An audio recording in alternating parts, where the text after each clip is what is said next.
mbokki Kajoor asalaamaaleykum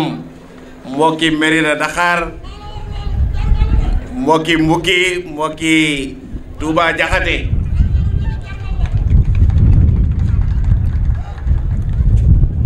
président Macky Sall président de la République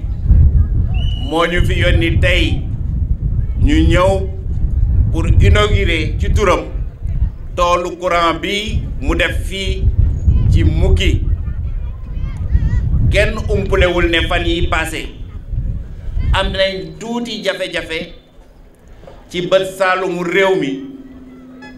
loolu defe naa ne ñëpp dégg nañ ko li xew ci bët saalumu réew mi di Casamance mu nekk loo xam ne tiis la pour réew mi yëpp ña fa jóge ñu leen koy jaale ndax doomi Sénégal lañ président nekk ci liggéey boobu moo tax tey ñëwul Kajoor mu yónni ñu sawar ci lool it ndax Kajoor gii lañ dëkk man maa ngi dëkk fii Mbufta boo ci wetu Pire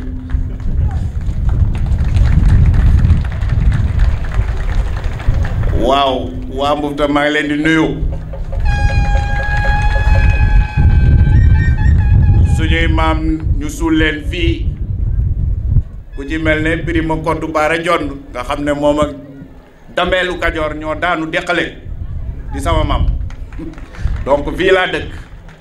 su ma président yónnee fii dama ciy sawar asalaamaaleykum mbokki Kajoor donc ci turu président Macky Sall maa ngi nuyu kilifa diine yi fi fekk ak kilifa aada yi kilifa diine yi ñu ci njëkkee sëriñ Muniru Njegéen di nijaay suñu xarit suñu mag Abdou Fall di ci nuyu sëriñ Moustapha Sy sëriñ Abdou Aziz Al Amin di doomam ñëw fii ñoo ngi sàkku ñaan pour lii président tàmbale fii ci Mérina ci Mbuki mu nekk loo xam ne day barkeel pour réew mi ñoo ngi nuyu suñu xarit di sëriñ Ndakaaru Pape Ibrahima Diagne nga xam ne moom it ndànd gii la dëkk moom it Kajoor la dëkk mu ñëw tey doon teeru si fi président ñoo ngi koy nuyu ci turu président Macky Sall xaritam ku ñëw fii nag boo nuyoo gouverneur nga xam ne moo fi toogal président nuyu préfet nuyu sous préfet defe naa ne di nga nuyu le maire de Mérina Dakhar di xaritu président Macky Sall di frère am le maire Aymerou Gningue Aymerou ñoo ngi lay remercier yow ak maire yi nga xam ne ñoo ngi ci commune bi yëpp ak ci gox bi maanaam ci commune bi ci gox bi ñoom gis nañ fi Serigne Mboup maire de Pire ñoo ngi koy nuyu suñu doomu ndey suñu xarit président Ale Lo di vice-président assemblée nationale di maire Taïba Ndiaye ak député yi ñu àndal yépp ñu ñëw taxaw ci sawet yow président groupe parlementaire Aymerou Gningue di xaritu président am na lu ma ci xam ñoo ngi nuyu suñu jigéen madame le ministre Seynabou Touré ci turu président nga xam ne moo yore département bi moom la ñu tànn mu nekk président du conseil départemental ñoo ngi koy nuyu bi ñu président yónnee nag dafa am ñu àndal mu ne ma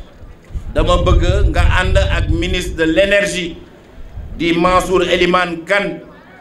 ak ki muy nga xam ne moom la président dénkit mbiri courant di Mouhamadou Makhtar Cissé directeur général Sénélec suñu xarit suñu frère moom it mu ne ngeen ànd ak président conseil d'administration Sénélec président Abdourahmane Touré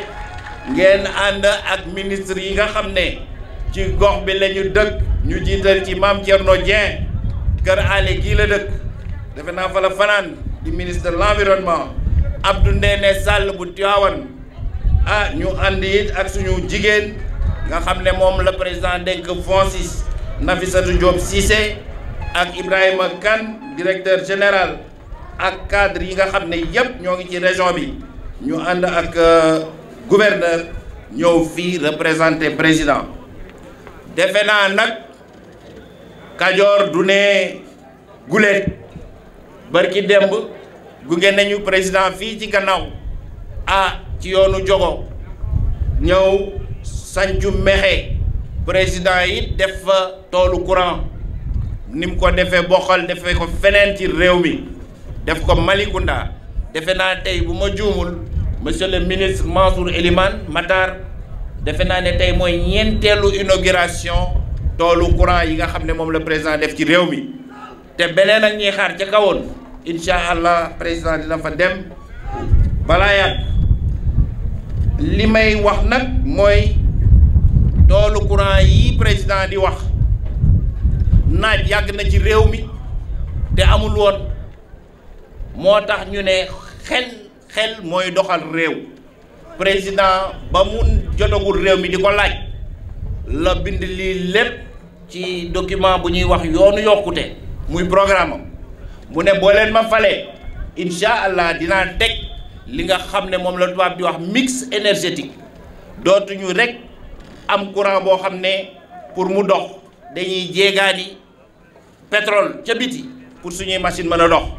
mu ne dinaa naaj wi nga xam ne suñu borom moo ñu ko may incha allah dinaa ko utiliser di def ay courant defe naa ne nee nañu weddi gis bokku ci loolu dama leen di wax ne président ni mu ko xalaatee di ko def ci secteur bi noonu la ko defee ci secteur yëpp fii kenn du fi ñëw di fi tudd ay bourse de sécurité familiale kenn du fi ñëw di fi tudd couverture maladie universelle kenn du fi ñëw di fi wax PUDC ndax yéen a ngi koy dund loolu laa bëggoon a wax di dalal seen xel président dafa woote plan Sénégal émergent loolu mooy yoonu yokkute ba mu waxoon incha allah lépp lu mu ci dig lépp lu mu ca bind seen xel na dal ndax defe naa ne lii sànq laa waxtaan ak waa centrale bi ñu ne ma ay xale yoo xam ne fii lañ doon bay ñam bi léegi ñoo ngi liggéey fii ci biir ma ne alhamdulilah mukki gi talil moo la ñuy wàcc route nationale ba agsi mi ngi ni ñuul kukk donc yeneen a ngi ñëw dem nañ sax ba ñu ne société bi lu tax mu nekk Dakar siège am nañ ko def fii ci Médina loolu yëpp nekk ay avancé suba taxi yi di ñëw fii ci njaboot gi di dugg ci population bi société bi di Ten Médina incha allah siège am social am fii lañ koy def te loolu la président digale loolu la président wax pour que ku ci nekk ci réew mi gis sa bopp ci li mu woote di yoonu yokkute ngeen baal ma nag ma gërëm suñu mbokk yi nga xam ne dañoo jógee ca bitim réew ministre Niger a ngi fi toog ñeneen a ngi fi toog ma ñëw def discours bi ci français bala may ci li may tënk rek mooy Kajoor kontaan nañ ci décision bi nga xam ne ndax waxtaan naan nit ñi jébbal nañ ko président rafetlu ko trop centrale bii ñuy inauguré tey tudd centrale Cheikh Anta Diop di doomi Kajoor di doomi Bawol di doomi Sénégal di doomi Afrique waa këram a ngi nii toog ñoo ngi leen di nuyu suñuy mag lañu nekkoon ca lycée ñuy jàng monsieur le ministre du pétrole et des énergies. Madame la ministre de l'énergie du Niger, messieurs les ministres, honorables députés, monsieur le gouverneur de la région de Thiès, mesdames, messieurs les membres du Haut Conseil des collectivités territoriales, mesdames, messieurs les membres du Conseil économique, social et environnemental, madame la présidente du Conseil départemental, messieurs les maires, mesdames, messieurs les élus locaux, les chefs religieux et coutumiers, madame le secrétaire général de l'association Énergie pour l'Afrique, population du Kayor, population de Médina Dakar, maa ngi leen di nuyu. Monsieur le Premier ministre, tey Kajoor am na mbégte pour accueillir le fii doomu Kajoor yépp bokk ko ak kilifa diine yi ñu ko bokkal ak kilifa aada yi ñu teeru la teeru bu rëy bi ci turu président de la république Macky Sall.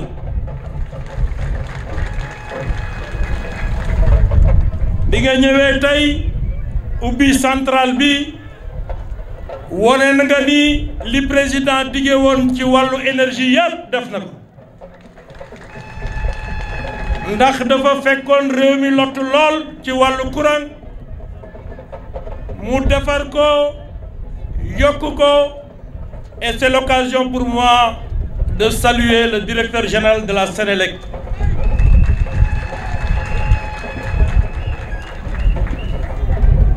Président de la République dig Sénégal ni dina dugal mix énergétique boobu mu waxoon dafa ne woon dina ko yóbbu 20% tey yóbbu na ko 21,8% kon moom li mu waroon def gàcce ngalaama moom. Monsieur le Premier ministre ñu amaat nag beneen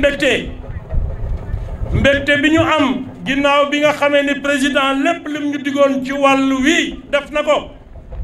ñun doomi Kajoor ñu def fi ñaari centrale bii Santhiou Mékhé bii tey ñu def ko Ten Médina kon gàcc ngalaama président de la république gàcc ngalaama moom ndax li ñu yaakaaroon ci moom def na ko ba mu mat sëkk. ñu am beneen mbégte mooy mu jël doomu Kajoor tey jii ñu ñaan ko mu jox ñu ndigal ni centrale bi na ngeen ko tuddee Cheikh Anta Diop le professeur Cheikh Anta Diop te ñu bokk ak moom Kajoor kon nag Cheikh Anta ak ñi mu ko bokkal ñu mel ni professeur Abdou Moumouni bi nekk Niger te doomam teew fii tey ñun am nañu mbégte bi nga xamee ni mbir mi Kajoor la jógee mais dolloo si waat nañ ko Kajoor ndax président bu ngeen demee nee leen ko moo Fatick rek ak Fouta moomuñu ko nee leen ko il est le fils du Kayor.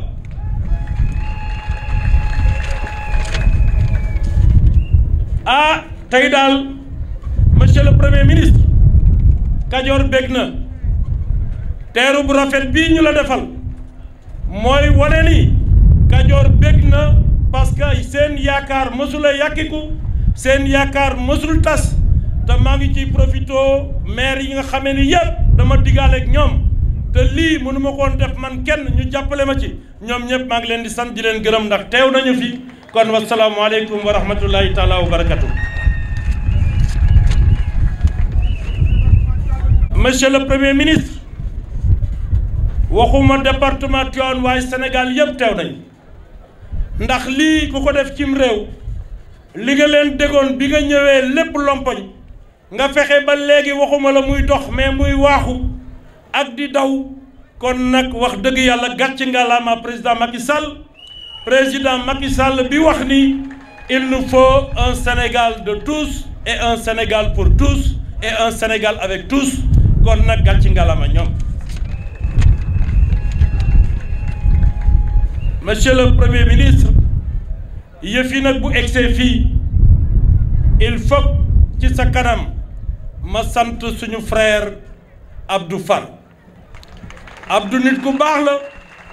bi mu initié projet bi amul fenn fu mu ko yéene lu dul Mérina Dakhar mu ñëw ñu dalal ko ma koy sant di sant tam waa Mbukki waa Touba Jaxate ndax seen taxawaay rafet na lépp loo xamee ni waroon nañ ko def pour yombal lii def nañ ko ginnaaw ñoom maa ngi sant ñëpp di gërëm ñëpp Abdou su ma la santee nag dinaa sant aussi Eiffage parce que bi yëf yi taga témbee ci ñoom nga dem ñu wëlbati yëf yi jël ko doxal ko ba mu mën a egsi fii ñu ànd ko ak waa Ten Médina bi nga xamee ni nii le jeune Karim Ndiaye bokk ci ñun bokk ci Méridien wax dëgg yàlla amel nañ ko njukkal ndax xale la boo xamee ni dafa ñëw bokk ak ñun yëf yi liggéey bi mu taxawu ko ba fi mu mën a egsi fii mu mën fee egsi kon ñoom ñëpp maa ngi leen di sant di leen gërëm fi may tëje daal mooy wax la ni la projet yi des na président de la république président inauguration la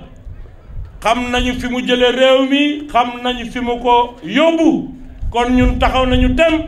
pour ànd ak moom jàppale ko ba fi mu bëgg a yóbbu Sénégal mu yóbbu ko fa ci jàmm te incha allahu rabbi bu ñu demee 2019 ñëpp moom la ñuy àndal votel ko mu yeggale liggéey bi ci kattanu Yàlla wasalaamaaleykum wa rahmatullahi taala wa barakatu. De la région de Thiès, chez le préfet et les sous-préfets du département de Tivaouane, Madame la présidente du conseil départemental de Tivaouane, Monsieur le maire de Médina Dakhar, cher ami Aïmerou Nying, Mesdames, Messieurs les autorités locales, Madame la présidente du FONSIS, Monsieur le directeur général du FONSIS, Monsieur le représentant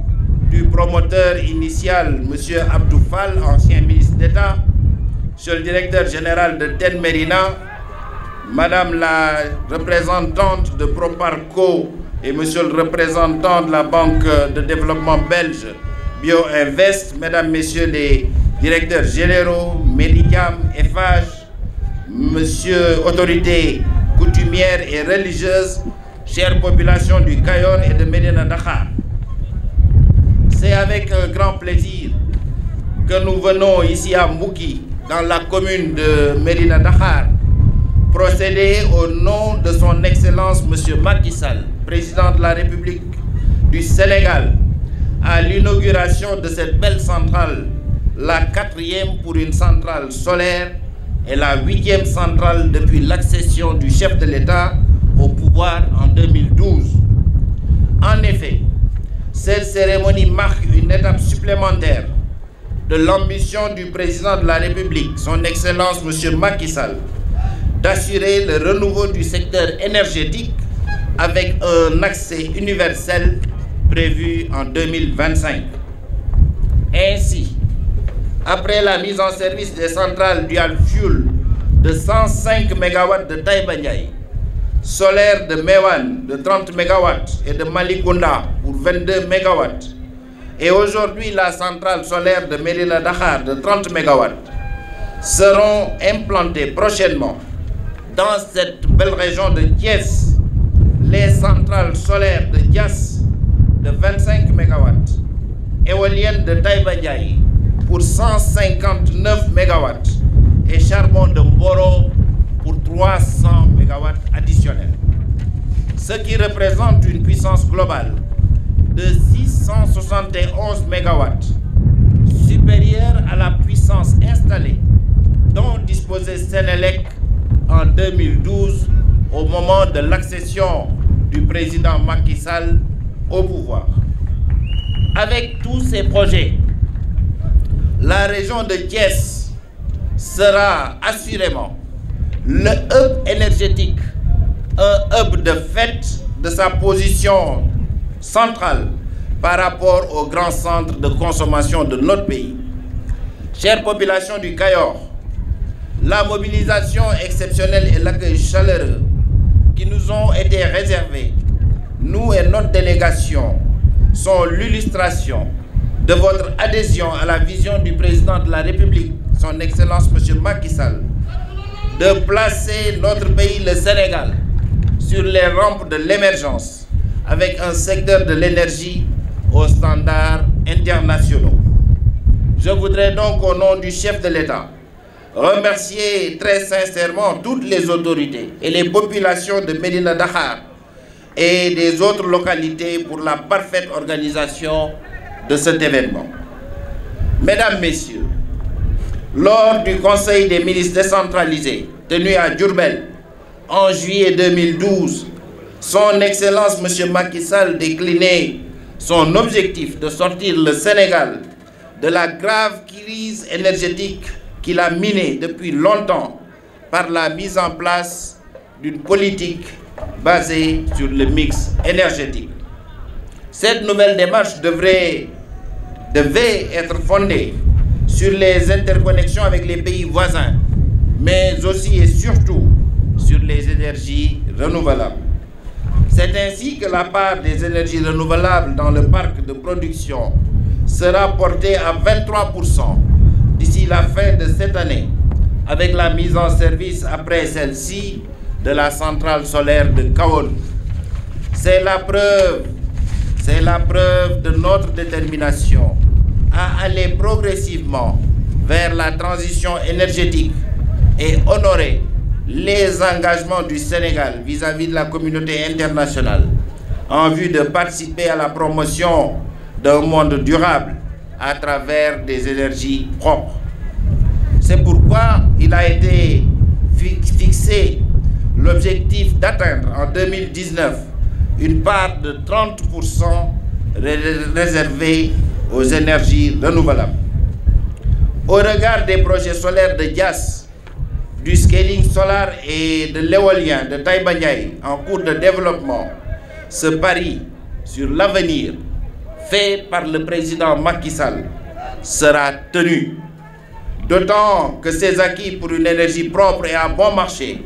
seront renforcés avec l'exploitation prochaine de l'important potentiel gazier de notre bassin sédimentaire. C'est pour cette raison que le président de la République, son Excellence M. Macky Sall,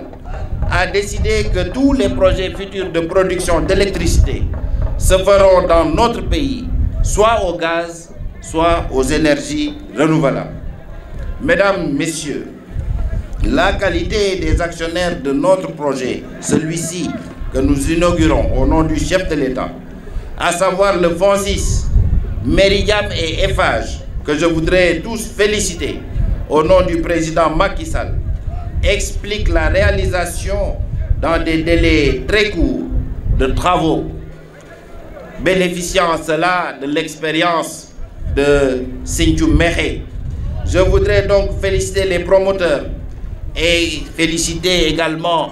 le ministre d'État Abdou Fall, qui n'a ménagé aucun effort pour que ce projet de centrale Cheikh Anta Diop soit une réalité. Je voudrais, au nom du chef de l'État, féliciter également les prêteurs Proparco et Bio, la société de développement et de financement belge Bio, pour cette très belle prouesse. Je voudrais également, bien entendu, féliciter le directeur général de la Sénélec, notre ami, le ministre Mohamedou Makhtar Cissé, et toute son équipe. Je voudrais féliciter au nom du chef de l'État, bien entendu, le ministre de l'Énergie et du Pétrole, le ministre Mansour Eliman Kane, qui exécute les instructions du chef de l'État, j'allais dire comme un militaire. Je voudrais bien entendu également féliciter au nom du président Macky Sall le FONSIS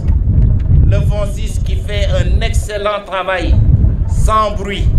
Je voudrais vraiment rendre hommage aujourd'hui à son conseil d'administration, à Maître Nafissatou Diop Cissé, mais également au directeur général Ibrahim Kane, qui ensemble sont en train de donner corps au projet du chef de l'État à travers l'instrument de financement qu'est le FONSIS. Je voudrais bien sûr féliciter Eiffage qui a fait cette belle réalisation technique, comme ce fut le cas récemment à Sinthiou Mékhé, et tous ses partenaires également. Et Meridiam, Karim, félicitations. Depuis que nous vous avons remarqué, nous avons vu beaucoup d'engagement de votre part, et c'est peut-être là réside également la clé du succès dans les projets de Meridiam au Sénégal. Je voudrais demander au ministre du Pétrole et des Énergies de veiller à ce que, comme le chef de l'État l'a fait à Malicounda et à Mewan, de veiller à ce que quelque part de capital, j'allais dire, soit cédé à la commune et au département, bien sûr, comme ça se fait aujourd'hui. Je voudrais demander également au ministre de veiller à ce que la Sénélec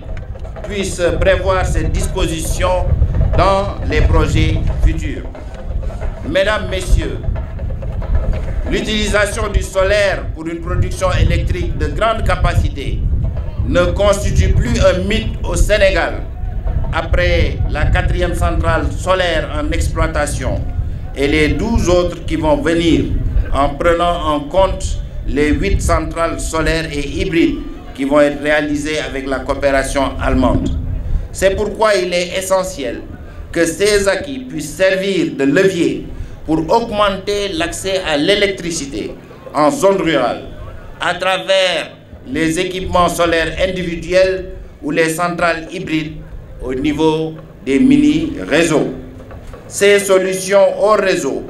constituent une étape incontournable pour l'atteinte de l'objectif d'accès universel à l'électricité à l'horizon 2025.